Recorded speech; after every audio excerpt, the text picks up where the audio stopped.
En fait, je venais d'ouvrir ma deuxième boutique, entre autres avec la levée de fonds, dans le 17e au Batignolles. Donc, on était dans une logique boutique. Et en fait, le Covid, elle n'a pas eu le temps d'exister.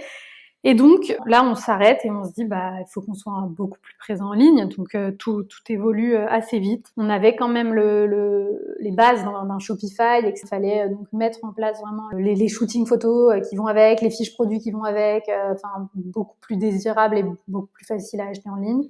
Alors que à cette époque, je faisais vraiment que du tailleur. Donc, c'était compliqué de vendre des tailleurs en ligne. Mais par chance, je venais de changer d'atelier, beaucoup plus généraliste, qui travaillait avec pas mal d'influenceuses sur des marques. Donc, ils faisaient des robes, plein des blouses, des chemises. C'était quand même beaucoup plus gros. Donc, j'avais la structure pile au moment où je pouvais me développer en ligne. Donc, j'ai commencé à faire des collections beaucoup plus larges. Il s'avère que c'est là où je me suis un peu perdue en route parce que j'ai commencé à élargir, on a vendu. Mais comme au moment vraiment de sortie de confinement, plus personne n'a voulu de tailleur pendant 1 an et demi. Donc, moi, j'ai proposé une gamme de vêtements. Donc, je suis allée jusqu'à faire des maillots de bain, pour te dire.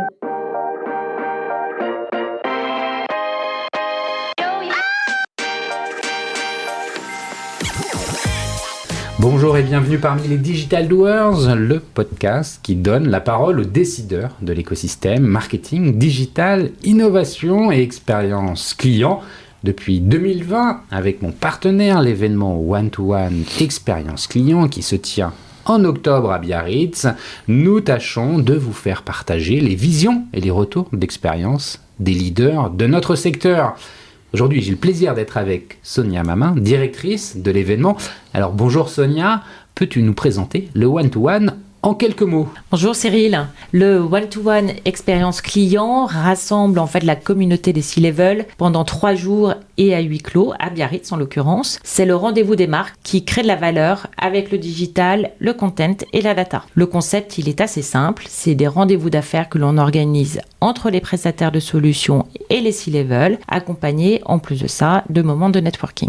Effectivement, le One-to-One est clairement un rendez-vous incontournable. C'est également des keynotes et des conférences d'exception. Oui, tout à fait.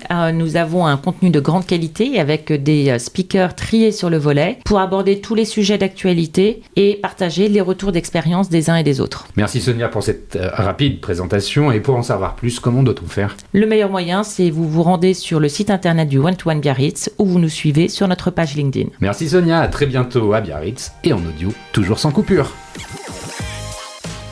Et si le tailleur féminin devenait le symbole d'une nouvelle génération de femmes actives, exigeantes et engagées?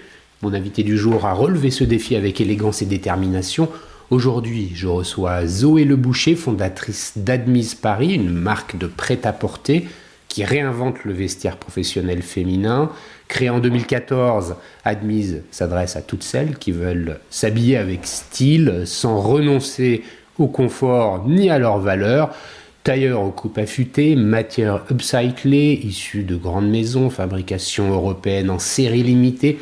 Chaque vêtement incarne une vision engagée, élégante et durable de la tenue de bureau. Issue d'un parcours atypique, des études de droit, des expériences à l'international et une vocation née d'un besoin personnel lors d'un entretien d'embauche, Zoé incarne cette nouvelle génération d'entrepreneurs qui conjugue sens, vision et action.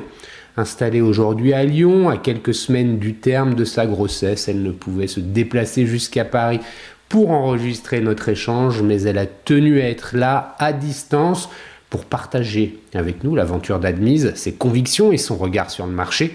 Comme toujours dans les Digital Doers, notre échange se structure en 3 temps. Nous commencerons par une analyse du marché, du prêt-à-porter féminin, et plus précisément du segment souvent négligé mais essentiel du vêtement professionnel.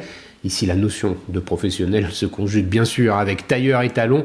Nous sommes bien d'accord. Nous poursuivrons avec la proposition de valeur d'Admise Paris, son positionnement, son modèle économique, ses engagements en matière de production et d'image de marque. Et enfin, nous terminerons par un focus sur les consommatrices, leur évolution, leurs attentes et la manière dont la marque cultive un lien fort et authentique, durable même, avec sa communauté. Bref, un épisode inspirant à l'image de mon invité. Mais avant de commencer, Zoé, peux-tu te présenter en quelques mots? Oui, bonjour. Je fais une petite précision par rapport à ton introduction. C'est que j'ai commencé vraiment avec des tissus de grande maison que j'utilisais en fin de série. Et je continue encore sur certaines collections de capsules.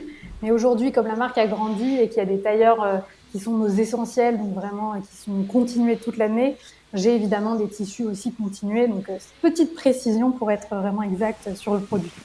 Merci Zoé, t'as eu raison. Bon alors, t'as quoi comme profil? Je l'ai un petit peu dit dans l'introduction, des études de droit. Bon, vas-y, allez, je te laisse la parole. Comment te présentes-tu?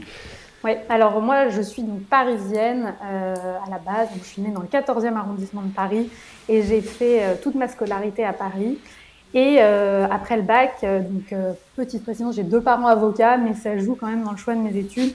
Je me suis donc inscrite à la fac de droit à la Sorbonne et parce que j'avais en fait j'ai une vraie patte et passion pour l'artistique, mais dans la tête de mes parents, c'était pas des études assez sérieuses.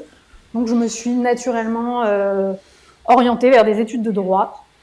Donc j'ai fait un master 2 en gestion de patrimoine, donc je suis quand même allée loin dans ces études, en espérant que chaque année ça allait me convaincre. Et ça n'a pas été le cas. Et donc c'est justement grâce à ces études que m'est venue l'idée de fonder la marque Admins Paris. Parce que, en fait, en dernière année de droit, j'ai eu des premiers oraux entretiens à passer. Et je me suis rendu compte qu'en tant que femme, quand on cherchait une tenue professionnelle, corporate pour aller travailler. Ah ouais, c'est le bon mot, corporate. Je le cherchais. C'est le bon mot parce que tenue professionnelle, on peut penser aussi au bleu de travail, aux chaussures de sécurité. Et ouais, la tenue corporate. Je pense que tu as le bon mot. C'est vrai qu'il est un peu plus désirable aussi, peut-être. Mais voilà, donc dans ce monde-là, j'avais jamais, moi, ressenti en tout cas une différence homme-femme. J'ai eu cette chance avant, en fait, de me retrouver dans le milieu, confrontée au milieu professionnel. Un milieu exigeant et de représentation aussi, comme le milieu juridique, entre autres. Et donc voilà, donc je ne trouvais et là je vois mes camarades hommes qui avaient tous un costume et allaient très facilement directement dans des magasins spécialisés où ils avaient de quoi s'habiller, et nous les femmes on était complètement perdues parce qu'il fallait aller un peu par-ci, un peu par-là, mais il n'y avait pas une boutique où se rendre en fait pour s'habiller, pour aller travailler. Mais alors parce que les femmes, elles étaient quand même déjà habillées, mais c'était compliqué. C'est quoi? C'est un tailleur, c'est jupe chemisier. Parce qu'on a souvent l'impression que pour les femmes, il y a plus de choix que pour les hommes quelque part. Mais peut-être, est-ce que c'est ça qui qui rend la chose plus simple pour les hommes? C'est que tu ne te poses pas de questions. Voilà, d'une tenue corporate, c'est un costard. C'est ça, et on peut le voir d'ailleurs souvent les hommes on parle d'un milieu professionnel spécifique. Évidemment, il y a des milieux professionnels, on peut aller en jean basket, mais là je parle vraiment de ces milieux corporate. En fait, les hommes forment comme une équipe parce qu'ils ont tous la même tenue, uniforme. Ils sont tous derrière le même drapeau quelque part, oui, voilà, ils forment une équipe. Et nous les femmes, en fait, comme on n'a pas cet uniforme, on est dépareillés. Et même ça, je trouve que ça donne directement un sentiment où les hommes font corps et les femmes sont un peu parsemées. Et j'avais fait un post sur LinkedIn assez intéressant où on voyait un gouvernement mixte, mais en fait les hommes étaient tous habillés pareil, soit bleu marine, soit noir en costume cravate, et les femmes parsemées. Déjà il y en avait évidemment 5 pour 15 hommes, mais elles étaient une en rose, une en bleu, enfin elles faisaient pas corps, elles étaient comme des taches en fait au milieu. Et moi ça me dérange parce que du coup je trouve que ça crée 2 groupes en fait qui sont pas, qui défendent pas le je sais pas, mais c'est intéressant ton point de vue, parce que en fait, tu es en train de nous expliquer que quelque part, pour une forme d'égalité homme-femme, il faudrait qu'il y ait une uniformisation de la tenue, quoi. C'est ça ou Ce poste a ouvert beaucoup de débats, donc honnêtement, j'ai pas de réponse absolue et je pas. Enfin, il y a des hommes qui du coup me disent oui, mais moi j'aurais aimé être cette femme en rose, quoi. Enfin, je suis pas contente d'être derrière mon costume. Voilà, donc en même temps, mais bon. Voilà, moi, ce que je pense, j'ai essayé de comprendre ce qui s'est passé. Je pense que les hommes avaient leur place dans le monde du travail, que les femmes ont poussé les portes pour se faire une place. Et en fait, en poussant les portes, elles avaient ni la tenue, ni le job, ni rien. Donc elles se sont battues comme elles ont pu. Il y en a qui ont fait des tenues très proches de celles des hommes pour essayer de se fondre en fait dans le groupe. Et c'était pas des tenues qui étaient adaptées, c'est-à-dire ni à leur morphologie, ni à leur peau, Mais ni pourquoi à... elles n'étaient pas adaptées à leur morphologie, puisqu'elles ne sont pas allées chercher des vêtements d'hommes? Bah, parce qu'en fait, il n'y avait pas de costume. Enfin, moi, j'ai lu récemment un livre sur Yves Saint Laurent. La femme a eu le droit de mettre un costume, c'était dans les années 70. Donc déjà, de toute façon, enfin, c'était hier, quoi. Donc ça veut dire qu'elles n'avaient pas de... Elles n'avaient même pas le droit, elles devaient être en robe. Donc déjà, elles ont dû pousser les portes pour avoir le droit d'enfiler un costume. Et ça a été un vrai combat. Et il y en a deux une qui a osé, puis ensuite une autre et une autre. Et puis petit à petit, en fait, c'est juste qu'elles n'avaient pas le droit. Et petit à petit, on a créé Yves Saint Laurent a créé littéralement le tailleur, en fait, enfin le costume pantalon. Et sauf que Aujourd'hui, c'est là où... Ouais. Ouais, aujourd'hui en 2025, enfin 2020, mais enfin dans les années 2000, Oui. 2020, hein, les femmes, pour elles, tu sens qu'en fait, ce sujet vestimentaire est un sujet de préoccupation, Oui. voire un problème. Ah oui, beaucoup. Je vois il y a beaucoup de femmes, c'est un casse-tête. Moi, j'en ai qui m'ont contacté pour me dire je sais pas où aller. Donc, j'ai une amie qui s'y connaît un peu en mode, donc qui m'accompagne. Et là, il me fallait 3 tenues, par exemple, parce que avant, j'avais moins de responsabilités dans mon travail, donc j'avais moins besoin d'avoir une tenue de représentation. Mais aujourd'hui, je sais pas où aller. Il y en a, moi, ce que j'ai remarqué, mais là, on rentre peut-être plus dans le marché, je sais pas, mais ce que j'ai vraiment remarqué, c'est qu'il y a un... Non, mais en fait, on est en train de définir le problème. Mais tu as raison, Ouais. on va revenir sur le marché un peu après. Donc, le problème que tu identifies lors de ces entretiens, c'est justement que c'est pas facile de s'habiller. Les tenues corporate, elles sont pas évidentes.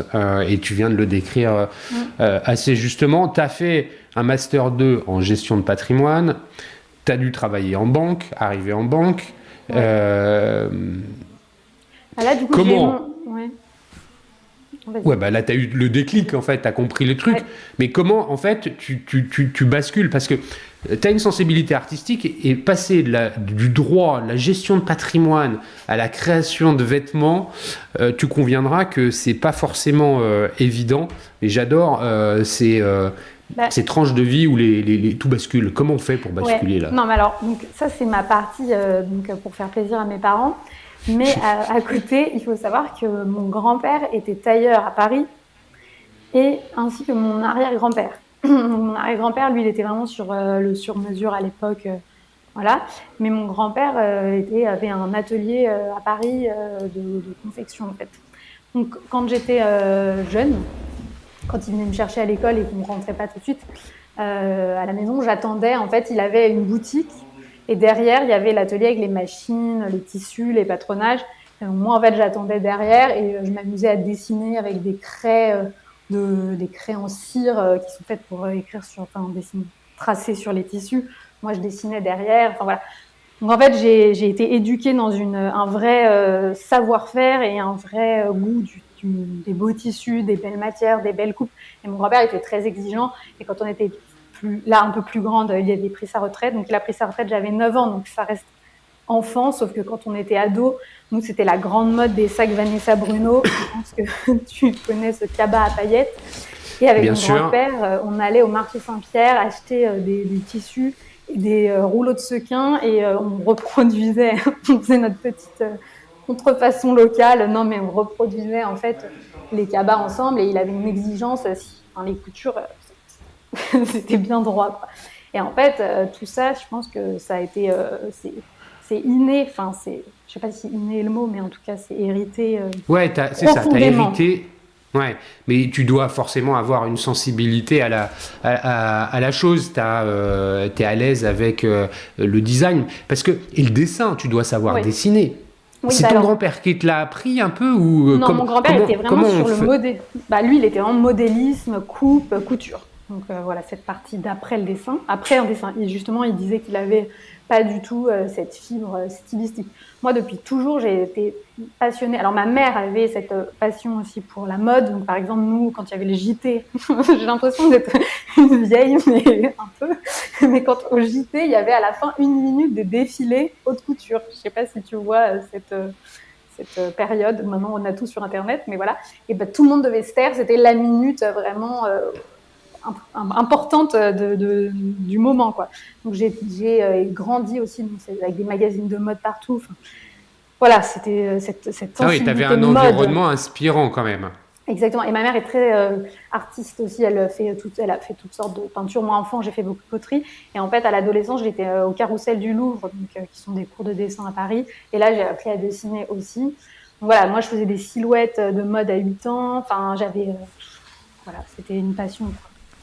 Ah oui, donc c'est hyper important en fait que tu nous précises ça parce que ça part pas de rien, même si il y a le côté académique qui est très prégnant avec comment dire ces études de droit en gestion de patrimoine. Il y a en parallèle de ça un contexte culturel, familial et qui est autour de l'esthétisme de la mode du vêtement qui était bien présent.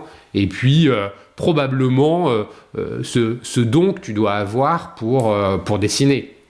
Justement, c'est aussi parce que j'avais cette vraie passion que moi, ce qui m'intéressait plus pour aller à mon stage en banque privée, c'était d'être bien habillée dans ce monde corporate que de m'intéresser réellement à des montages fiscaux et juridiques pour les clients, quoi. Et c'est pour ça que et j'avais jamais eu de mal à m'habiller, vu que moi, j'adorais me faire des looks. Enfin, le matin, en allant au lycée, je réfléchissais dans ma tête avant de m'endormir à comment j'allais associer les pièces, etc. Et là, je comprenais pas pourquoi d'un coup j'étais perdue. Ça, c'était très étrange pour moi, en fait, de plus savoir m'habiller. Je te pose juste une question avant qu'elle m'échappe pour rebondir sur ce que tu viens de dire.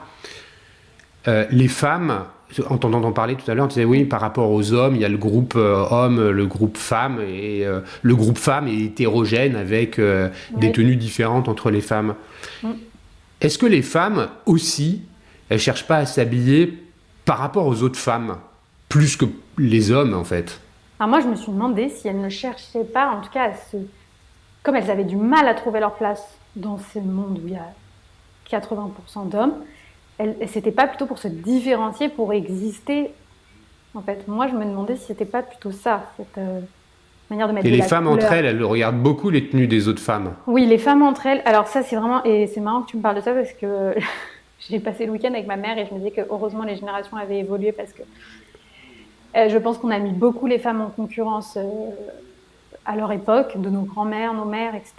Ça a continué, même nous, notre génération, on est encore un peu là-dedans. Mais je trouve que les jeunes générations, j'ai l'impression quand même, prennent confiance en elles, savent qu'elles existent pour leur talent, pour leur savoir, pour leurs compétences. Et elles ont plus confiance en elles et donc elles sont beaucoup plus soudées les unes aux autres. Et j'ai l'impression qu'on va vraiment vers du mieux, on se regarde moins. Enfin, voilà, il y a une solidarité plus grande, mais avant, la concurrence était peut-être tellement rude entre les femmes, parce qu'il y avait 3 postes pour 3 femmes sur 50. Peut-être qu'en effet, c'est aussi pour ça qu'elles étaient mises en concurrence, pas parce qu'elles le voulaient, mais parce que la société leur imposait. Enfin, je pense qu'il y a quelque chose comme ça. Et aujourd'hui, comme on voit qu'on peut prendre notre place, j'ai l'impression qu'on n'est plus soudées les unes aux autres. Enfin, moi, en tout cas, j'essaie. Enfin, moi, Mais c'est intéressant que tu nous partages ce point de vue. On a une petite différence d'âge, hein, Zoé. Oui. Donc, c'est bien que tu puisses nous partager ce point de vue. Alors, avant qu'on revienne sur le marché, tu as identifié ce problème, comme je le disais.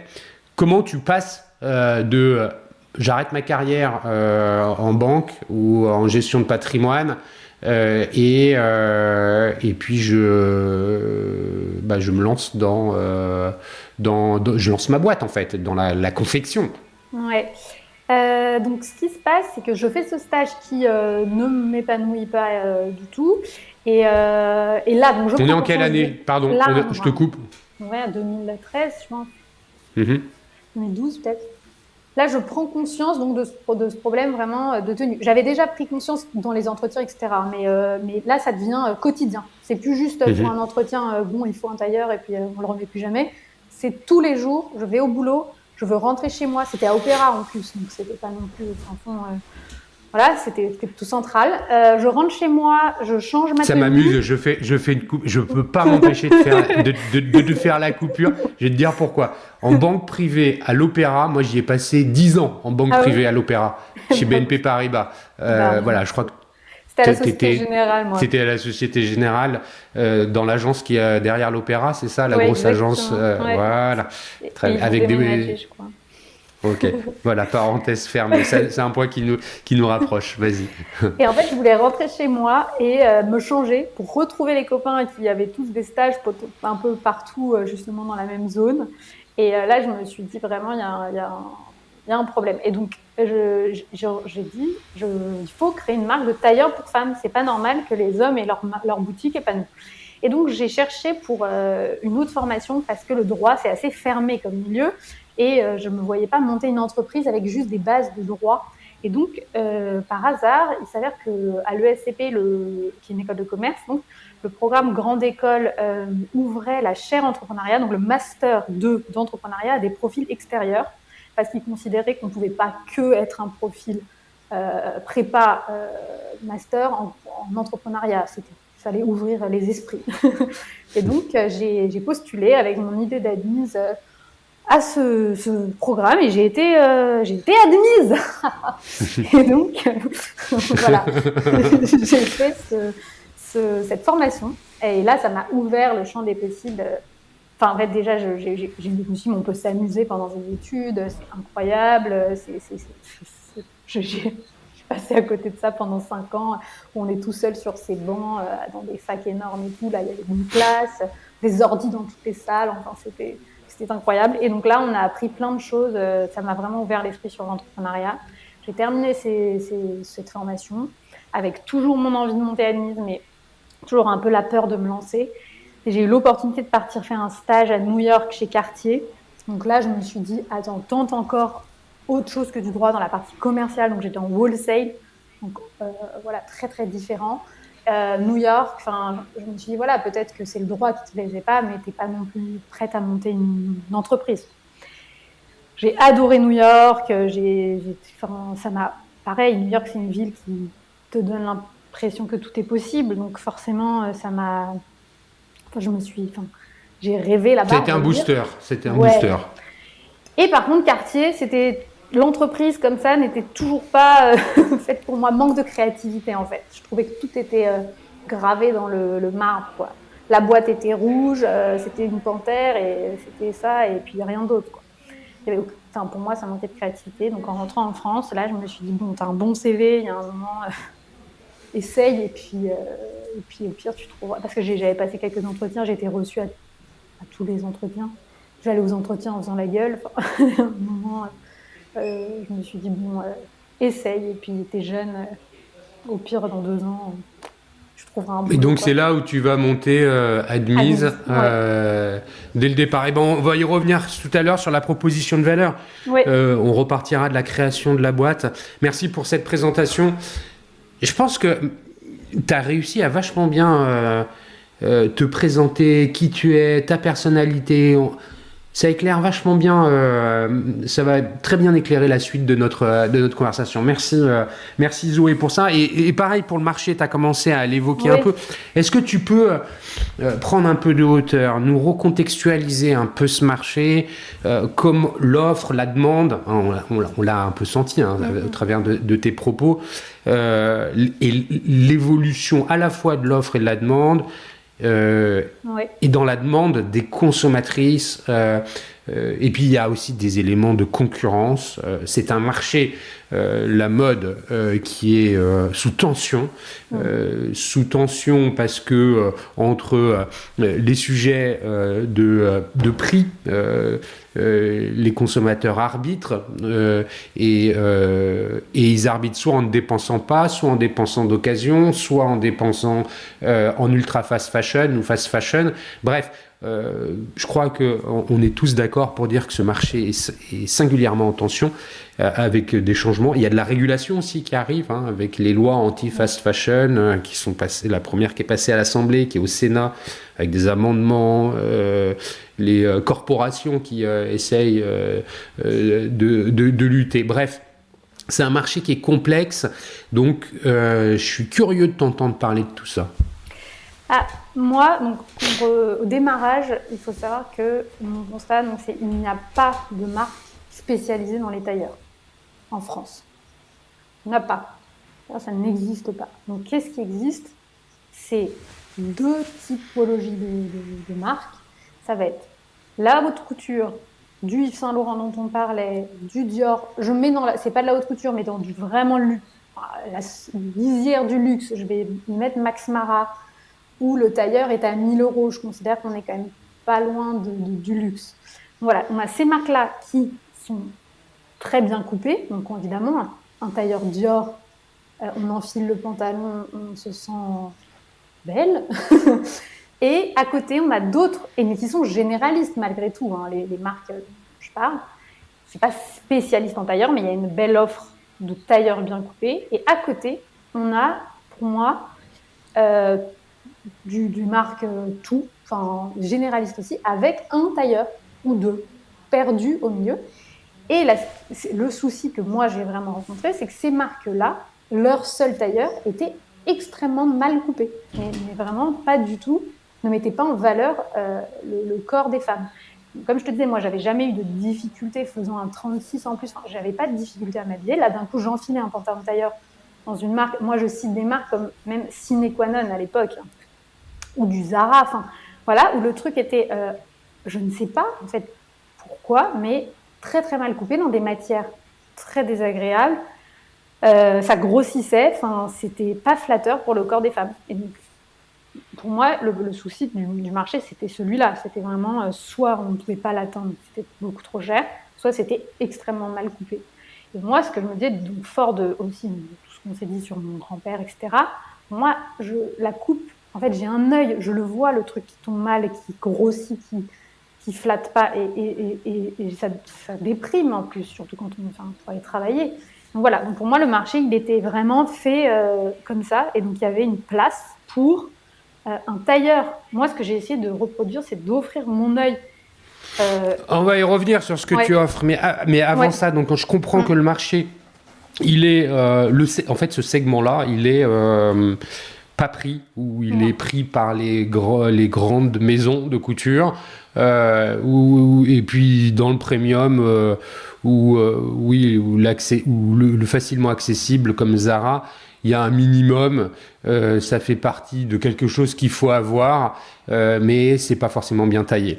Ni créatif, tu vois, c'était un noir, enfin vraiment un truc, ça manquait de style en fait, d'élégance. C'était le bout tout le monde était habillé pareil, on était tous habillés en serveur, quoi, plus ou moins. Et comment tu le vois là en 2025, ce marché, ça a évolué, on y est toujours, parce que tu as lancé Admise il y a 14 ans, hein, c'est ça, un peu, non, oui, je sais pas, corrige-moi si 10 ans, ça veut dire, oui, il y a 10 ans, ça veut dire que ça a évolué depuis, comment on le voit, et puis comment la concurrence aussi s'est positionnée. Moi, je vois 2 évolutions. En fait, il y a 2 évolutions. Premièrement, le tailleur, je pense avoir vraiment été avant-gardiste, je peux le dire, parce que j'ai vraiment vu que nous les femmes, on prenait notre place là. C'était pile le moment où vraiment, on a arrêté de se taire. Donc, on avait besoin de ces tailleurs-là, mais c'était pas encore tout à fait là. Après, il y a eu une grande mode, il y a eu cette espèce de soulèvement MeToo, voilà, tout ça, tout ce nouveau mouvement où, du coup, le tailleur est devenu quand même un peu un symbole dans la mode de revendication, de place de la femme. Et donc, on a beaucoup vu ces 5-6 dernières années, partout dans les magazines, des gros titres, le tailleur, et donc il s'est énormément développé dans plein de styles différents. Mais donc on va avoir des oversize, il y a une grande mode du tailleur oversize qui est dans plein de couleurs, des coupes avec des pantalons avec des trous, portés avec des Santiago. Le tailleur est devenu omniprésent. Il n'y a pas un défilé de mode aujourd'hui où il n'y a pas des tailleurs partout. Il n'y a pas aucune marque de tout niveau fast fashion, pas fast fashion, avec des vestes de couleur rose, rouge, au mariage. Maintenant, nous, on a des demandes pour des invités de mariage. On vient plus en robe, on vient en tailleur. Donc voilà, le tailleur, en fait, a explosé clairement moi, j'ai eu 4 ans où j'étais toujours toute seule dans mon histoire. Puis d'un coup, ça a vraiment explosé partout. Ce qui fait la différence, c'est que moi, je suis restée... Donc ça, c'est vraiment le marché du tailleur. L'autre part... Le tailleur, c'est un 2 pièces. Voilà. Le tailleur, c'est vraiment un bas, pantalon, jupe et une veste. Comme on a le costume pour homme, quoi. Un bas, un pantalon, une veste. Il y a ce point-là. Mais à côté, moi, ma revendication, c'était d'habiller les femmes corporate. Donc évidemment, c'est pas approprié non plus d'arriver, parce que ce qui est très à la mode, ça va être ces grandes vestes oversize portées avec rien en dessous, par exemple. Ou un body, enfin voilà, moi j'adore aussi ce style. Hein. Et je peux le faire avec les pièces admises, mais ça c'était pas non plus mon sujet. Mon sujet, c'était accompagner les femmes pour qu'elles soient bien dans leur peau et qu'elles aient confiance en elles pour aller travailler dans une tenue adaptée. On revient, voilà. Mais donc du coup, c'est sur le tailleur. Mais donc mon autre partie de marché, moi, c'est la femme qui travaille. Ouais, la femme qui travaille, tu disais justement un point intéressant, c'est que finalement les mentalités ont évolué, tu viens encore de le souligner en disant que MeToo finalement a un peu bousculé les choses. Et qu'aujourd'hui, la femme, elle se sent confiante dans le milieu professionnel, moins à se comparer à un groupe d'hommes ou à un autre, ou à son propre groupe de femmes, si tant est qu'il faille les distinguer en deux groupes. Ou à se soumettre au groupe d'hommes et à s'imposer comme elle est, en fait. Je pense qu'elle est en train de prendre cette place-là.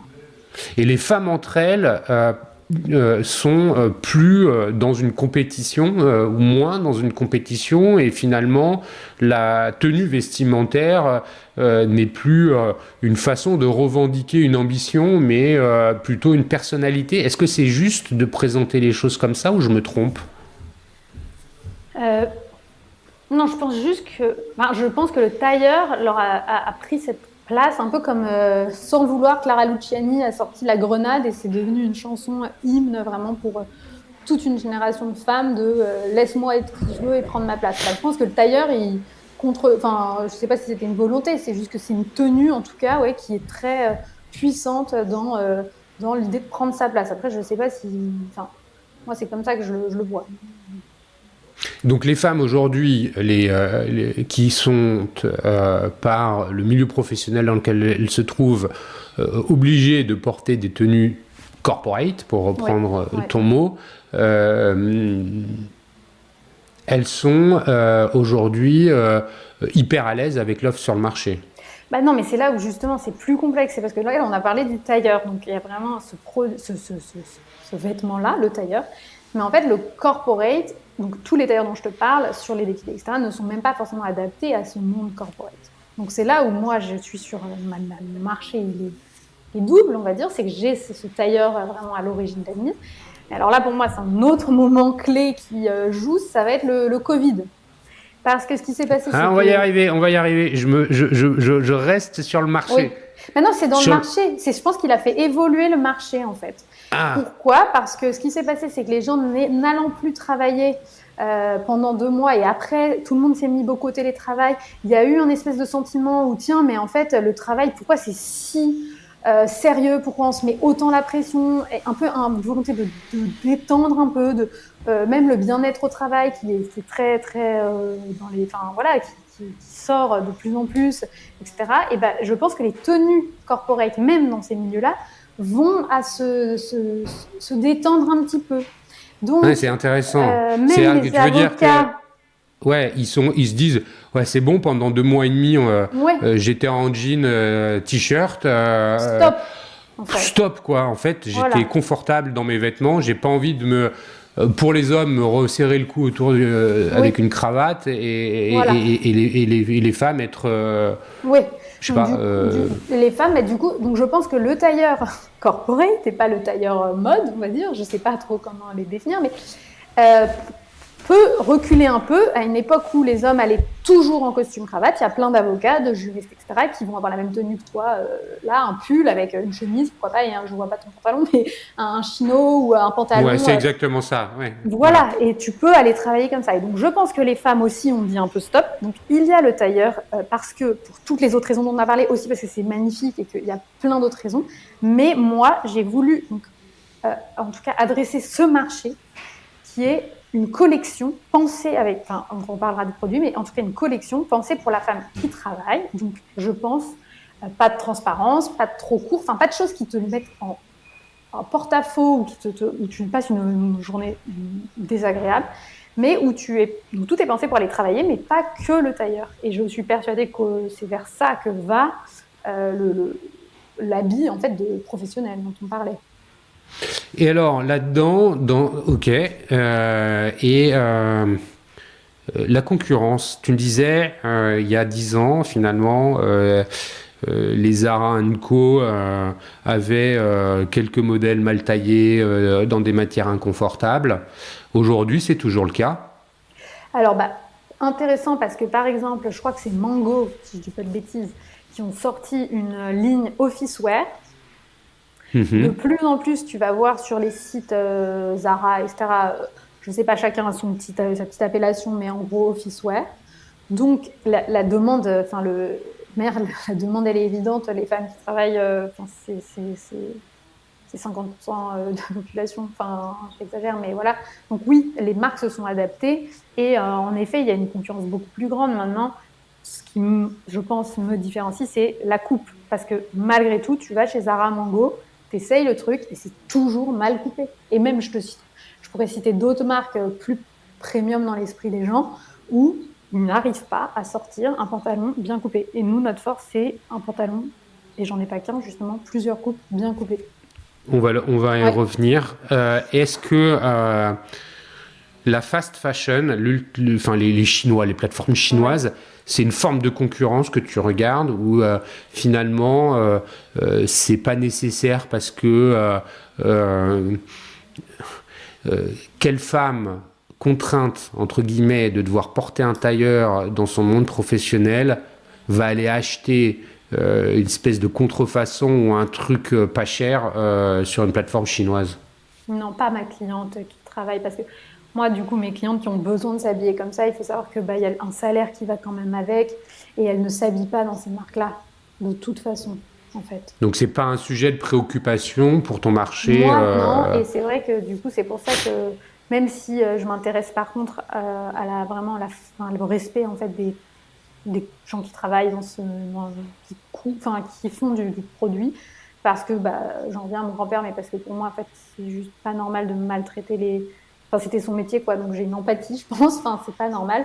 Par contre, moi, je me sens pas en danger, et c'est pour ça que c'est vrai que je prends pas tant la parole sur ces sujets-là. Je suis concernée par la surproduction, etc., mais moi, j'ai toujours proposé un produit qui venait justement combler un vide dans le marché et j'ai jamais voulu refaire un truc qui existe déjà 1 milliard de fois. Je vois pas l'intérêt, c'est de polluer, quoi. C'est pas mon truc. Eh ben, tu me donnes une belle opportunité de faire la transition vers Admise.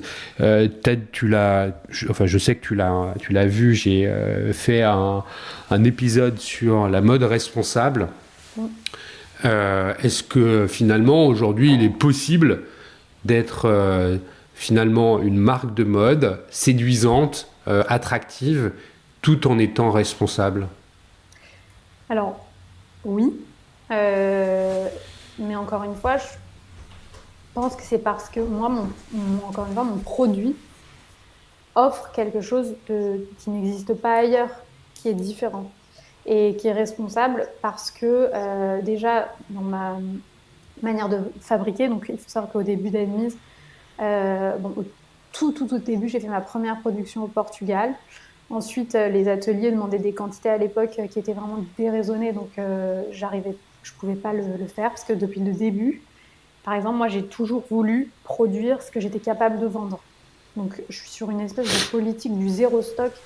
Ouais, je me souviens qu'en préparant l'émission, justement, c'est ce que tu m'expliquais. Et avant que tu t'engages sur ça, revenons à l'idée qu'on a laissée. Je vais monter Admise. Quand tu montes Admise, de quoi tu as besoin? Parce que quand on n'est pas dans le secteur, on s'imagine que, il faut savoir dessiner les modèles. 2, donc avoir une créativité. On a compris que c'était quelque chose qui existait chez toi. Qu'il faut aussi savoir aller le produire, donc trouver un atelier qui est en capacité de produire ce que tu veux, et puis 2, vendre. C'est un peu les trois sujets auxquels qui me viennent à l'esprit quand je pense à ça. Comment tu t'y prends pour lancer ça? Alors, donc à la base, je pars vraiment, c'est un défi. Donc je me dis, parce que je suis quelqu'un qui a créé une marque sur un produit qu'elle n'aimait pas. C'est conceptuel, alors qu'elle adore les vêtements. Donc je me dis, je déteste les tailleurs. C'est tout moche. Donc comment on fait pour que ce soit beau? Donc c'était vraiment ma problématique. Donc ce que j'ai fait, c'est que j'ai constaté qu'on partait d'un espèce de patronage commun assez vieillot qui n'avait jamais bougé, celui de un peu le tailleur de la secrétaire des années 80, une veste trop cintrée, trop épaulée, des jupes archi moulantes qui coupent le genou, enfin voilà, rien n'allait. Donc je suis partie des pièces que j'aimais, parce que j'avais des vestes que j'aimais, mais qui n'étaient pas un tailleur en fait. J'avais des pantalons que j'aimais, mais qui n'étaient pas un tailleur. Donc je me suis dit, quelle coupe de pantalon j'aime porter? Quelle veste j'aime? Je vais donc partir de modèles que j'aime et les mettre dans des tissus pareils en haut et en bas. Ça fera un tailleur en fait. Et ce sera cool. Donc j'ai complètement cassé les codes. Là, tu ne peux pas voir, mais voilà, le premier tailleur que j'ai fait, c'est une jupe un peu patineuse. Enfin, ce n'est pas du tout les coupes qu'on avait l'habitude de voir. Mais le fait d'avoir la veste et la jupe ou le pantalon dans le même tissu, on était face à un tailleur. Donc ce que j'ai fait, c'est que j'ai fait un modèle de jupe, un modèle de pantalon, 2 modèles de veste. Donc là, j'ai été aidée d'un ami qui était modéliste, qui finissait ses études à la St. Martin's School et qui m'a fait mes Tes prototypes. patrons. Ouais. Tes prototypes. C'est ça. Tu les fais en plusieurs tailles? Tu les fais juste dans ta taille? Non, là, ouais, on fait vraiment les prototypes. Là, je trouve cet agent au Portugal à qui j'envoie mes prototypes. Comment tu fais pour le trouver? Et ben ça, bouche à oreille. Je me renseigne autour de moi, et puis j'ai mon beau-frère qui, lui, avait monté à l'époque une marque de chaussettes, qui avait déjà fait tout ce travail auprès des ateliers au Portugal et qui me donne le contact de cette personne. Je l'appelle, je suis tellement motivée, je suis tellement sympa qu'il me dit bon, allez, je vous fais votre première petite production. Bon, après, il a été moins sympa parce que il n'a pas voulu faire la deuxième. Mais au moins, il a fait la première. Et donc, en fait, ce qui se passe, c'est qu'à ce moment-là, j'envoie mes protos. Nos patronages faits sur des bouts de papier. Là, il nous digitalise tout ça. Il nous sort les premiers protos qu'on reçoit. Donc là, il y a des ajustements à faire parce qu'en fait, ils étaient repartis dans leur vision justement trop centrée, trop si. Moi, j'étais donc faites-moi le truc droit, je vous jure, je veux une veste droite. Bref, ils me font tout ça. Et là, je valide les protos et on veut lancer donc cette première petite production. Et donc, ce qui s'est passé, c'est que justement, je suis partie avec mon grand-père à l'époque, qui avait, là il est décédé, mais il avait peut-être, je sais pas, 84 ans. Il est venu avec moi à Porto et en fait, on est allé voir tous les fournisseurs de tissus. Et, il a dû adorer faire ça. Il a dû être hyper enchanté de voir sa petite fille faire ça, non? Bah surtout qu'il était retraité depuis 15 ans. Enfin, je sais même pas. Donc ça, et lui, il dit oh non, j'y connais plus rien. Non, mais pas du tout. Enfin, évidemment. Alors, il était enchanté, pas enchanté. Au début, à venir au Portugal avec moi, il était enchanté. Mais quand j'ai quitté le droit, le SCP machin pour faire des vêtements, il a dit mais t'es folle, ma pauvre fille. C'est un métier horrible. C'est un métier beaucoup trop difficile. C'est trop dur, quoi. Tu peux pas faire ça. Pour lui, c'était un retour en arrière. Sa fille était devenue avocate. Sa petite fille qui refaisait des vêtements, c'était pour lui un échec. Enfin, et après, il est devenu super fier quand il a vu que c'était pas le même métier. Bon, bref, tu pars au Portugal avec lui, tu utilises son savoir-faire. C'est ça. On choisit les tissus et là, on se dit, ok, donc on prend des fins de série de tissus, donc des petits rouleaux. Ça me permet d'avoir beaucoup de diversité de couleurs, de tissus, de tailleurs. Donc en fait, j'ai peu de modèles, mais plein de couleurs. Et là, pour les vendre, je suis pas du tout digitale à cette période, vraiment, mais alors pas du tout. Et donc c'était la grande période des pop-up stores.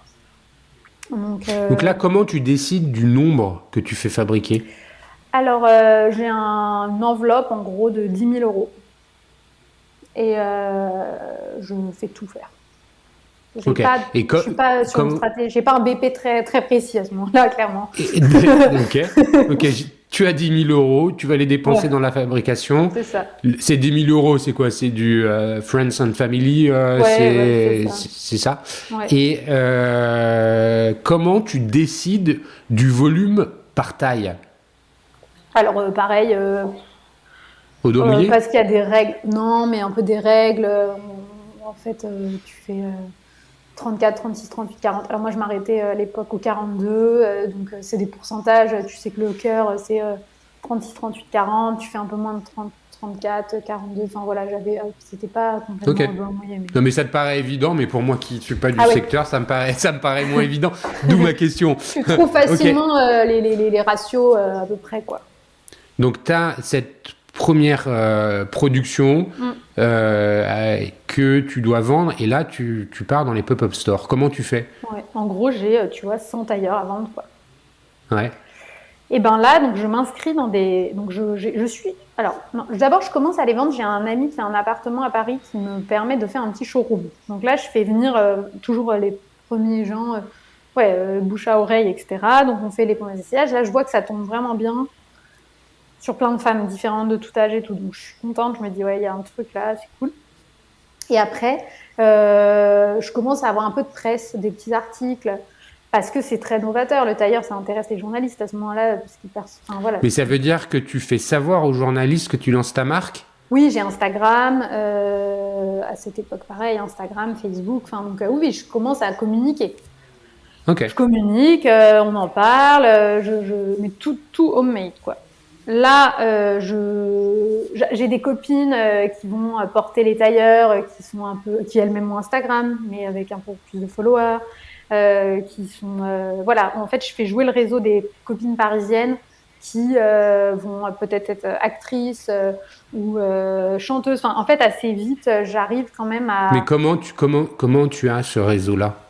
Ça c'est un réseau parce que quand on est né, enfin c'est parce qu'à Paris il y a beaucoup de... En fait c'est mes copines, enfin c'est des gens que je connais depuis que je suis enfant, quoi. C'est le cercle de Paris on a tous grandi ensemble et on va tous vers différents secteurs, mais potentiellement, c'est vrai que c'est un réseau. En fait, tu as capitalisé sur le réseau que tu avais pour pouvoir faire grandir ta marque. C'est ça, vraiment. Et obtenir une notoriété. Ouais. Pour le pop-up store, comment tu le trouves? Comment on fait pour ouvrir un pop-up store? Comment on décide?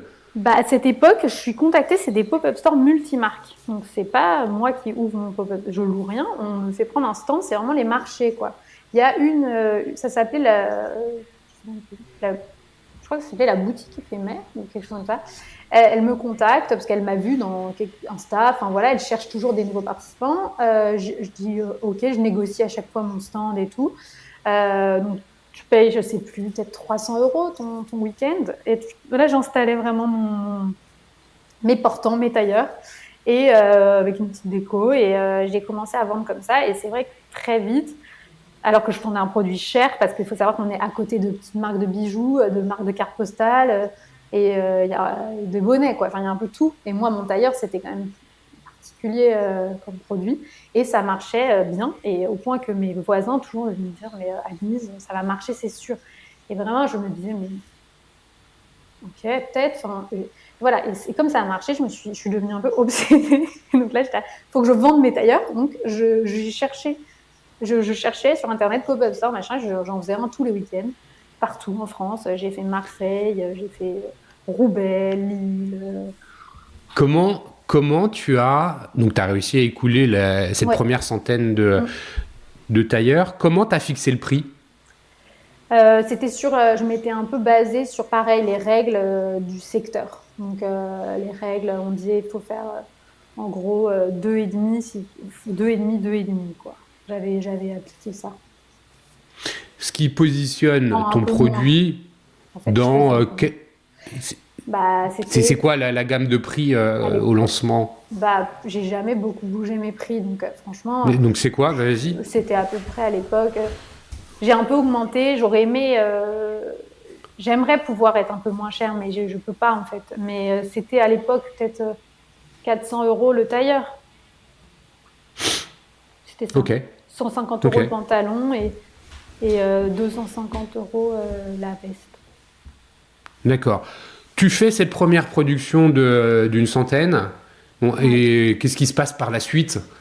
Et ben là, du coup, donc ça se vend et tout, ça continue. Et là, je me dis, il faut que je reproduise. Donc je pars avec ce monsieur veut plus faire pour moi, il me répond pas. Je me dis mais c'est la catastrophe. Enfin, là, j'ai plus rien. Donc je cherche une solution de repli. Je cherche, et là je trouve quelqu'un que j'appelle, qui est dans le sud de la France, qui fabrique, mais qui me dit qu'en fait à Paris, il faut lui envoyer les tissus, etc. Bref, et là il me donne un contact à Paris de quelqu'un qui vend des tissus. J'arrive dans cet endroit où c'était un atelier de fabrication, de confection. Mais là je reconnais, c'était franchement c'était vraiment comme chez mon grand-père. Et là je monte et il me fait descendre dans une cave où il y a des tissus. Mais dans ma tête je suis là, mais attends, là c'est un atelier de fabrication ici, ce n'est pas juste un vendeur de tissus. Donc on descend, là il y a des super beaux tissus pareils, des fins de série, des chutes de magnifiques tissus et tout. Donc là je fais toute ma sélection, je remonte et je dis mais vous fabriquez là, il y a une table de coupe, enfin toutes ces machines. Il me dit ah oui je fabrique et tout ça. Donc je lui dis mais c'est combien, enfin je peux faire là mais tailleurs. Il me dit oui et tout, et donc là du coup j'ai décidé c'est comme ça que j'ai continué à Paris en fait. Et t'étais dans le Sentier ou pas? Non, c'était dans le 10e, non pas loin. Ok. Dans le 10e. Et là, lui, donc on a travaillé ensemble pendant quand même de nombreuses années. Et là, il était capable de te faire, mais il était capable de te faire des séries adaptées à à toi en fait, pas trop gros, pas trop grosse, et gérer la croissance. Exactement. Et c'est ça qui m'a permis à moi, parce que j'ai vu sur les pop-up stores des marques qualitatives. Je pense à une marque de pull qui était franchement super jolie. La fille, elle était partie au Portugal fabriquer. Elle s'est fait avoir, c'est 200 pièces par modèle à la couleur. Elle s'est retrouvée avec 1000 pulls. Elle est personne. Enfin, elle est pas personne, mais c'est le début. Elle a coulé parce qu'en fait, c'est juste impossible. Et moi, j'avais trop ce côté. Je me disais, mais non. Donc oui, j'ai jamais cédé à des quantités que je ne pourrais pas vendre et qui allaient me faire couler, et puis qui était du gâchis quelque part. Donc il a accepté mes quantités. Par contre, j'ai payé cher. J'ai pas bien gagné ma vie. J'ai pas fait des bonnes marges. Comment t'as fait pour accélérer les ventes? Quand est-ce que le digital arrive? Est-ce que tu es vendu en corner Là, dans des magasins? Alors, il y a plusieurs étapes, mais j'ai eu une boutique. Donc, pareil, on m'a prêté une boutique à Paris. Donc, ça, c'est une chance incroyable. Pendant 1 an, rue de Turenne, pile au moment où j'en avais vraiment marre de faire les pop-up stores, les marchés et tout. Donc, je m'installe. Donc là, ça me permet de continuer à vendre avec un point physique. Je suis toujours pas du tout digital. Et ce qui se passe, c'est que je rencontre un business angel qui a investi dans des grosses marques comme Make My Lemonade, No Underwear, La Maison Plisson, Horace Cosmétiques, voilà. Et on parle et il décide il voit que je vends malgré mon truc très très, on va dire, petit format, et il me coach. Donc on se voit à 7h du mat, une fois par semaine, et il me dit il me dit si tu fais ça, j'investirai en gros. Et moi j'ai suivi comme la bonne élève en droit toutes les étapes. Donc j'ai fait avec en gros j'ai fait un prêt d'honneur, donc j'ai fait tout un dossier pour avoir une commission. Donc là on m'a donné j'ai eu un prêt d'honneur, ensuite adossé avec un emprunt bancaire que j'ai pris. Ça m'a permis de prendre ma boutique en propre que j'ai encore aujourd'hui, etc., etc. Et là, il a investi de l'argent à ce moment-là. Il a dit OK, donc elle est capable de débloquer les choses. Et du coup, là, il a mis une somme plus conséquente, quoi. Là, on est en 2018. En 2018, est vendu en magasin, ça croît, arrive 2020, le Covid, tu as commencé à le dire tout à l'heure, ça a été un game changer. Ouais. Dans un sens, dans un autre. En fait, pour la mode, ça a été compliqué ce moment-là. Ouais. Les magasins non essentiels étaient fermés, j'imagine que le tien l'était. Oui. Je venais d'ouvrir ma deuxième boutique. Ouais. Et donc c'est ce qui t'a forcé à avancer sur le digital? Exactement. Et en fait, je venais d'ouvrir ma deuxième boutique, entre autres avec la levée de fonds, dans le 17e au Batignolles. Donc on était dans une logique boutique, et en fait le Covid elle n'a pas eu le temps d'exister, et donc exactement là on s'arrête et on se dit il faut qu'on soit beaucoup plus présent en ligne. Donc tout évolue assez vite. On avait quand même les bases d'un Shopify, etc. Mais il fallait donc mettre en place vraiment les shootings photos qui vont avec, les fiches produits qui vont avec, beaucoup plus désirables et beaucoup plus faciles à acheter en ligne. Alors qu'à cette époque, je faisais vraiment que du tailleur. Donc, c'était compliqué de vendre des tailleurs en ligne. Donc, j'avais cette problématique. Mais par chance, je venais de changer d'atelier. Donc, mon petit atelier qui était assez homemade, qui ne me convenait plus. Je venais de changer d'atelier, un autre atelier à Paris, mais là, beaucoup plus généraliste, qui travaillait avec pas mal d'influenceuses sur des marques. Donc, ils faisaient des robes, des blouses, des chemises. C'était quand même beaucoup plus gros. Donc, j'avais la structure pile au moment où je pouvais me développer en ligne. Donc, j'ai commencé à faire des collections beaucoup plus larges. Il s'avère que c'est là où je me suis un peu perdue en route parce que j'ai commencé à élargir, on a vendu. Mais au moment vraiment de sortie de confinement, plus personne n'a voulu de tailleur pendant, je dirais, 1 an et demi. Et donc, moi, j'ai proposé une gamme de vêtements. Donc, je suis allée jusqu'à faire des maillots de bain, pour te dire. Ça me rappelle une histoire. Continue, je vais te dire après. Donc tu élargis ton catalogue à autre chose. Les maillots de bain, il y avait quoi entre le maillot de bain et le tailleur?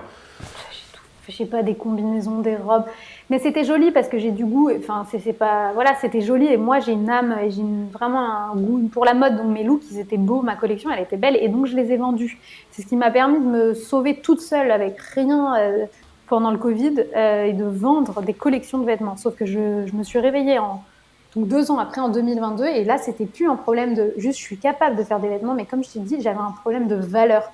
Et là, vraiment, j'ai dit, mais qu'est-ce que tu fais? Enfin, l'âme, tout ce qui m'anime d'accompagner les femmes, de les aider, de tout ce qu'on s'est dit, je l'avais perdu parce que leur proposer une énième robe, un truc, j'étais là, mais qu'est-ce que je raconte en fait? C'est quoi, Admise? Pourquoi pourquoi t'es là? Et donc là, j'ai pause, on va se recentrer. Mais ça a été un travail là, depuis 2022, si tu veux, je suis revenue à ma raison d'être en fait.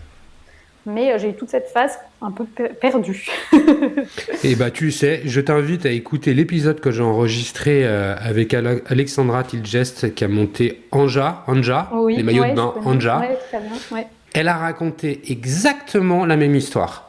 C'est-à-dire que, mais exactement, elle s'est élargie, elle s'est perdue et elle est revenue sur ses essentiels, les maillots de bain. Voilà, ouais, mais c'est ça parce qu'en fait, c'était une période anormale, le Covid. Oui, anormale. Du coup, aujourd'hui, tu es recentré sur les tailleurs. Quels sont les projets de développement? Comment la marque continue d'exister? Comment tu l'as fait connaître encore davantage? Et puis, je crois savoir que tu t'es un peu diversifié vers du B2B. Est-ce que tu peux nous en dire un peu plus? Alors, d'abord, comment tu l'as fait grandir en général, la marque? Donc quand même, ça nous a fait ce boost Internet, donc on a pris les codes, etc. Donc aujourd'hui, il faut savoir que 60% est vendu en ligne, donc ce qui est quand même une belle perf pour des tailleurs et donc des pièces compliquées et chères. Donc la vente en ligne, donc ça, je l'ai développé donc, en améliorant, comme je t'ai dit, mes shootings photos, mes fiches produits, en faisant de l'acquisition digitale, même si sur Meta, même si on sait que ça a augmenté, etc. Là, donc j'ai ça, c'est vraiment pour la commercialisation. Tu veux ça aujourd'hui ou ce que j'imagine pour la suite? Aujourd'hui, où tu en es, en fait, comment tu as fait pour en arriver là où... En fait, si je te pose la question, c'est parce que tu m'as expliqué comment quand on a préparé l'enregistrement, que tu avais habillé des gens un peu connus qui finalement sont des égéries de marque en quelque sorte. C'est ça. Donc en fait, pour moi, la femme admise, elle est vraiment donc une femme qui a de l'ambition et qui n'a pas peur de le reconnaître. Et c'est vrai que j'ai su fédérer vraiment une communauté de femmes puissantes. Et en fait, j'ai créé un réseau de femmes. Je m'en suis rendu compte aussi grâce à LinkedIn un jour. À ce moment de repositionnement, si tu veux, je suis allée sur LinkedIn. J'ai pris les 300 dernières commandes Shopify. Et je suis allée à la main regarder sur LinkedIn, tu vois, parce que moi j'étais très Instagram, etc. Vu que j'étais une marque de mode, j'étais beaucoup plus dans ces réseaux-là. Et je vois les posts de mes clientes, je vois qu'elles sont toutes sur LinkedIn et même pas sur Instagram. Et là, je me dis, mais en fait, t'as créé Enfin, c'est que des dirigeantes. Enfin, c'est incroyable, tu vois. Et ça, j'en avais même pas vraiment conscience, tellement j'étais... je te dis, il y a eu tout ce moment. Et c'est vrai que j'ai habillé, par exemple, Valérie Pécresse pour la campagne présidentielle. Donc, elle était en admise. Là, dans la dernière saison de 10%, j'ai habillé Camille Cotin, donc, qui représente une agent. Elle est habillée en admise pour représenter cet agent d'artiste. Là, je vais habiller Isabelle Iturburu qui présente le JT de TF1 qui reprend le relais cet été. Enfin, j'ai vraiment voilà, ces femmes qui sont... En fait, c'est là où je suis le plus fière, c'est que naturellement, elles viennent à moi en fait. Donc ça veut dire que mon message et ce que je leur propose, ça les représente réellement. Elles sont cette femme d'aujourd'hui qui veut être bien habillée, confortable, stylée, mais pro. Et en fait, ça, c'est pas que je fais rien, c'est que je passe le bon message et je propose surtout le bon produit. Et je pense que c'est vraiment très important de proposer le bon produit, encore une fois, et que les gens ne sont pas... On peut raconter ce qu'on veut, raconter toutes les belles histoires, si derrière, il n'y a pas le vêtement qui est là, et ben, les gens ne sont pas bêtes, ça ne marche pas. T'as le bon produit, tu réponds à un besoin de marché, le market fit. Hein. Je pense qu'effectivement, ce que tu nous décris est là. Et justement, tu veux aller plus loin aussi dans le marché des uniformes. On en a pas, finalement, oui. on a parlé des uniformes comme le costard pour hommes, qui est quelque part un uniforme. Mais là, c'est quelque chose de plus traditionnel dans la définition d'uniforme. Tu peux nous en dire un peu plus ?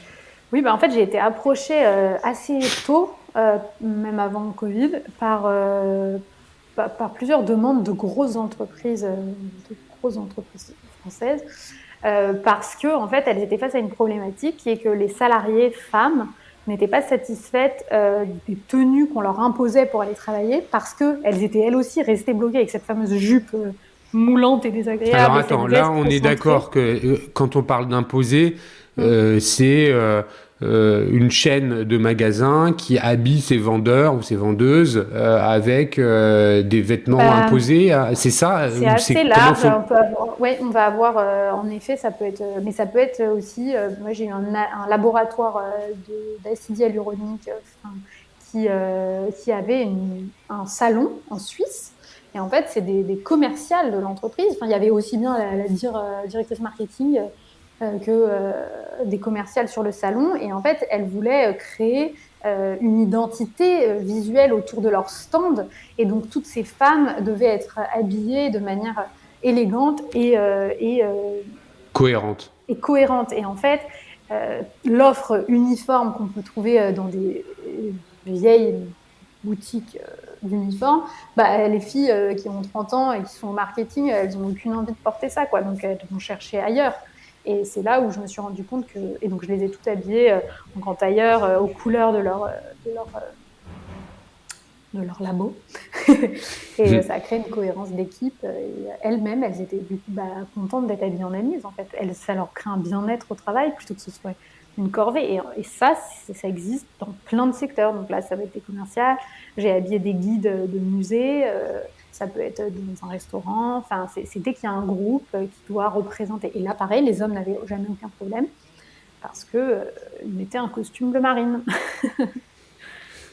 Donc ça, c'est un secteur sur lequel tu développes, t'appuies, t'accélères. Oui. C'est comment le développement d'Admise pour 2025, 2026, 2027 Oui, là, j'ai vraiment envie de... Alors, pour le développement, donc, il y a 2 points. C'est que moi, donc, sur la partie B2B, j'ai vraiment envie d'accélérer parce que je vois... Et d'ailleurs, j'entends que là, il y a une concurrence. On m'a dit récemment que, par exemple, Carole se mettait sur le secteur de l'uniforme. Je ne sais pas si j'ai pas une vérification de cette information, mais c'est ce qu'on m'a dit.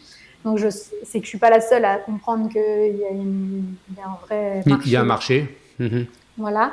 Donc ça, j'ai vraiment envie d'accélérer cette partie, donc en développant avec un commercial dédié justement pour aller chercher. Parce que moi, toutes mes opportunités, c'est des opportunités. Ce sont les gens qui sont venus à moi en tapant sur Internet. Je n'ai jamais démarché. Donc là, j'ai envie de passer dans le démarchage. D'accord. Donc ça, c'est pour la partie uniforme. Et pour le B2C, de plus en plus, j'ai envie de développer aussi la partie wholesale parce que je suis restée assez avec mon cercle, tout ce réseau qui se bouche à oreille, etc. Mais en fait, je pense qu'il y a plein de belles boutiques quand même qui pourraient proposer une sélection de tailleurs admises en France et pas que. Et ça, je l'ai jamais non plus développé. Donc, en fait, j'ai beaucoup de possibilités à faire parce que pour l'instant, j'ai été très. Les gens sont beaucoup venus à moi, je dois dire, et j'ai eu cette chance. Et je découvre aussi avec l'évolution du marché, de la concurrence, etc., que il faut aussi que moi j'aille vers les gens. Enfin, je sais pas si tu vois ce que je veux dire. Mais... Faut que tu sois proactif et que tu ailles chercher le marché. C'est ça. Écoute, merci pour cette histoire d'Admise. Et Admise, comme je disais en introduction, c'est aussi une communauté de consommatrices. Évidemment, tu n'as jamais arrêté d'en parler là tout au long de notre échange. Oui. Mais j'aimerais que tu nous fasses justement un focus. J'ai compris que tu avais, entre guillemets, malgré toi, fédérer un groupe de femmes influentes autour de ta marque de façon un peu plus concrète. Comment tu animes ces communautés? Il y a LinkedIn avec un contenu sur LinkedIn, Insta. Est-ce que tu centralises des actions de communication? Tu les organises? Comment tu fais pour les retenir autour de cette marque, des valeurs que tu véhicules au travers de la marque? Depuis le jour 1, depuis que j'ai ma boutique, si tu veux, j'organise en boutique par exemple des talks. Donc j'ai fait venir des femmes qui étaient inspirantes pour animer un talk sur des thèmes toujours autour de la confiance en soi, toujours qui venaient compléter la tenue, parce que j'ai vite compris que oui, si on était bien habillé, on gagnait en confiance, mais ça suffisait pas. Et c'est aussi du coup un discours, c'est plein de prises de conscience sur plein de sujets différents. Donc j'ai fait ces talks en boutique qui faisaient venir mes clientes. Ensuite, j'ai aussi fait des masterclass, c'était le samedi matin. Donc sur des thèmes, par exemple, j'avais fait un thème, c'était apprendre à poser ses limites, donc avec un coach. Donc tout ça offert aux clientes. À côté, c'est un événement que j'ai créé il y a quelques années et qui tient et qui est plein en 1 heure quand on le met en ligne. Ça s'appelle Portrait Pro. En fait, j'offre aux clientes une photo d'elles professionnelle avec un photographe à la boutique Admise en tailleur pour leur LinkedIn, leur CV, etc. Mais ça, tu le fais toujours? Ça, je le fais toujours. Et ce qui est incroyable, c'est super. Je trouve que c'est une super idée. Ouais, et ce qui est fou, c'est que le premier portrait pro que j'ai fait, il faut savoir que c'était en 2019. Donc avant le Covid. Après, j'avais arrêté du fait de tout ce qu'on s'est raconté. Et j'ai repris, là, quand j'ai pu reprendre, justement, quand je me suis recentrée. Et c'est incroyable parce qu'on met la newsletter part en 1 heure. Les places de la journée sont bookées, quoi. Et c'est un cadeau qu'on fait aux clientes. Donc, ça leur permet de venir. On leur fait un look, vraiment, on choisit avec elles le tailleur. Et ensuite, elles font... donc, il y a un photographe professionnel avec tout le set. Elles font leurs photos. Et c'est vrai que moi, qui ai fait tellement de shooting photo et qui ai un œil... c'est des photos où elles sont stylées, quoi. Elles sont magnifiées, ouais. Voilà, mais elles sont pro. Et donc, ça permet de ramener aussi des clientes en boutique, puis de créer cet affect, parce que derrière, la photo, elles la voient quand même tous les jours sur leur LinkedIn, elles pensent à moi. Elles pensent à nous. Là, on a créé aussi des Zoom cafés, donc c'est 1 demi-heure le matin, donc avec des intervenantes sur des thèmes, beaucoup aussi de la confiance en soi, de la prise de pouvoir des femmes en entreprise. Donc là, on envoie le lien. La dernière fois, on était quand même 45 à 9h pendant 1 demi-heure à apprendre plein de petites astuces. Là, j'en refais un le 3 juin. Donc voilà, c'est tout ça, mais parce que ça me passionne en fait. Moi, j'adore la psychologie. Je suis persuadée qu'avec de la réflexion, on peut vraiment se débarrasser de plein de blocages, etc. Donc, je lis des choses qui m'intéressent moi, finalement, et qui vont intéresser mes clientes. Et donc, oui, il y a le vêtement, mais c'est un tout. Et donc, en effet, là, j'ai pris conscience de mon réseau parce que j'ai travaillé avec beaucoup de réseaux de femmes. Donc, avec les Comètes, par exemple, qui est un réseau de C-level de femmes qui marche très bien, avec un autre qui s'appelle Club de Pouvoir. En fait, en les voyant, je me disais, mais c'est fou, toi, tu as ton réseau de femmes, toi aussi, tu as le réseau Admise à toi et tu l'exploites comme ça, mais en fait, je pourrais faire un événement à Paris beaucoup plus gros où on se rencontre. Enfin, j'aimerais qu'elles se rencontrent parce qu'elles peuvent s'entraider. Et ça, je suis pas encore allée aussi loin. Mais c'est incroyable déjà tout ce que tu as fait. Je trouve que c'est le contenu que tu produis autour de la marque est hyper cohérent, puissant. Je trouve que finalement, tu es légitime à prendre la parole sur les sujets que tu animes au travers des talks, au travers des petits-déj, au travers du contenu que tu partages autour de la marque. Vraiment, je te félicite parce que je trouve que c'est pas souvent qu'on voit autant de cohérence. Et je te le disais avant qu'on enregistre, au travers des 230 épisodes que j'ai enregistrés depuis que le podcast existe, ce qui est donc presque 250 heures de conversation avec des entrepreneurs, des cadres dirigeants. Il y a une conviction qui s'est forgée en moi, c'est que les entreprises qui fonctionnent et qui réussissent, alors il y a différents modèles, mais il y en a un, je pense qu'il est assez juste, c'est celles qui ont le market fit, c'est-à-dire le bon produit. Avant tout, il y a le produit. Et je crois que, et c'est ton cas, il y a le produit. Et puis le produit, il faut bien le vendre. Et donc ce sont aussi ces marques qui ont développé la communauté, qui ont travaillé le contenu autour de la marque, qui donnent envie, qui séduisent et qui fédèrent une communauté. Et le lien entre les deux, c'est le troisième pilier, c'est celui du contrôle de gestion. Et tu as commencé à l'évoquer. Justement, le contrôle des coûts, les opérations, comment ça fonctionne. Au travers du contrôle de gestion pour ne pas se perdre dans finalement des coûts un peu exorbitants. De shooting ou moi, d'autres. J'ai vite compris que chiffre d'affaires, c'était pas le sujet. En fait, le plus important, c'était la rentabilité et justement de bien gérer parce qu'en fait, c'est bien beau de faire du chiffre d'affaires si on dépense 20 000 euros dans un shooting et plus, ça marche pas. C'est ça, et tu vois, et ton cas illustre finalement le constat que j'ai porté sur ce triptyque autour du produit, de la communauté et le contrôle de gestion, le contrôle des opérations entre les deux. Il y a, et je sais que tu l'as écouté, une histoire qui le révèle à une échelle différente. C'est la renaissance de Maison 123 avec Axel Matteri qui est passé derrière ce micro et qui finalement raconte la même chose. C'est-à-dire qu'elle a retravaillé le produit, elle a travaillé même tout court la communauté avec au milieu une gestion des coûts millimétrée, ce qui fait que la marque est devenue rentable. Et effectivement, même si elle raconte l'évolution de son chiffre d'affaires, ce qu'elle dit, c'est oui, mais la marque est rentable. Oui, mais ce qui est fou, tu vois, c'est que sur cet exemple, on a comme tu dis, les ingrédients, mais elle a une vision où elle met c'est les meilleurs ingrédients. Tu vois ce que je veux dire? Parce qu'en fait, là, tu as donné une recette, mais si derrière, il n'y a pas une vision de quelqu'un qui peut exécuter ce produit, exécuter cette collection, parce que même cette partie contrôle de gestion, en fait, moi, j'y ai passé des heures, j'ai lu 40 bouquins, je me fais accompagner par quelqu'un. Voilà, tous ces éléments, oui, mais c'est très difficile à orchestrer en réalité. Extrêmement difficile. Et je crois que tu viens de dire un mot juste, c'est savoir se faire accompagner. Oui. On ne peut pas être bon partout. Non. On ne peut pas. Bon, écoute Zoé, on en est à 1h10 passée, 1h12. Merci 1000 fois pour la qualité de cet échange.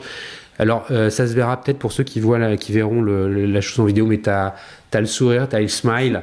Non, mais c'est vrai, et ça fait plaisir. Merci d'avoir partagé tout ça. D'avoir répondu. J'espère que tu as eu le sentiment qu'on a raconté une histoire. Complètement, et j'ai juste envie de conclure. Je crois que ce qui définit Admise, c'est vraiment, et qui me définit, c'est une forme d'honnêteté et dans ce que je fais, tu vois, par rapport à tout ce qu'on s'est dit. Et en fait, je pense que ça met du temps peut-être, mais les gens le ressentent et sont fidèles parce que mes clientes, elles sont là depuis 10 ans et on va continuer à grandir sur des bases saines, en fait. J'ai jamais été... je sais pas, une boîte qui explose pendant le Covid en profitant d'un truc. Enfin, on est sur des bases et des valeurs qui sont réelles. Et je pense que c'est aussi une manière d'entreprendre et de créer quelque chose de solide, même si parfois la mode a voulu que les startups fassent levée de fonds sur levée de fonds. Voilà. Je pense que c'est un modèle qui peut en inspirer aussi d'autres, qu'on peut entreprendre de différentes manières. Voilà. Eh ben, merci pour ce mot de la fin, Zoé. Bravo encore. Si on veut rentrer en contact avec toi, j'imagine que LinkedIn est définitivement le meilleur des moyens. Ou Insta, hein, j'imagine peut-être aussi. Merci pour tout. Merci, chers auditeurs, pour votre présence, votre confiance et les messages que vous me faites parvenir régulièrement, qui m'encouragent et me soutiennent. Merci au One-to-One Retail e-commerce de Monaco et One-to-One Expérience Client de Biarritz pour le soutien apporté à l'enregistrement de cet épisode. Zoé, merci à toi. J'ai été ravi de faire cet échange. Allez, je te dis à très bientôt. Ouais, au revoir, merci.